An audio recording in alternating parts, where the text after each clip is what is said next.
Hey everyone, it's CJ Stavropoulos with Keller Williams Metro Atlanta here in Atlanta, Georgia. Quick tip today, I wanted to talk about our three-step process for keeping our kitchen clean. So it's really basically very simple. The first rule is nothing goes on your kitchen counters except for the things that you absolutely use every day. So for us, it's essentially the knives there to the left of the range, salt and pepper, and then some cooking utensils and maybe a couple plants, which I don't agree with, and I don't believe they should be there, but sometimes you can't win every battle.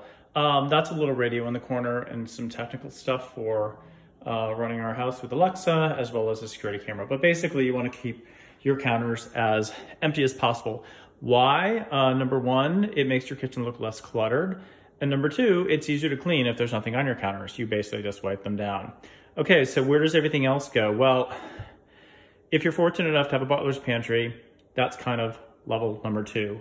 So in the butler's pantry is where you keep stuff that you use on a fairly regular basis, but you don't want it cluttering up your kitchen countertops. So for us, that's basically the toaster oven and the coffee makers. We've got a little electric tea kettle there, and then our Keurig sits there as well. But again, it's pretty uncluttered. There's just three things on the counter there. And then last but not least, everything else goes in the pantry. So you can see here, all of our bigger things. On the left side here is all our other kitchen things that belong basically in a garage. We call our pantry the kitchen's garage because it's basically where you store everything. Try to keep it as neat as possible, excuse me.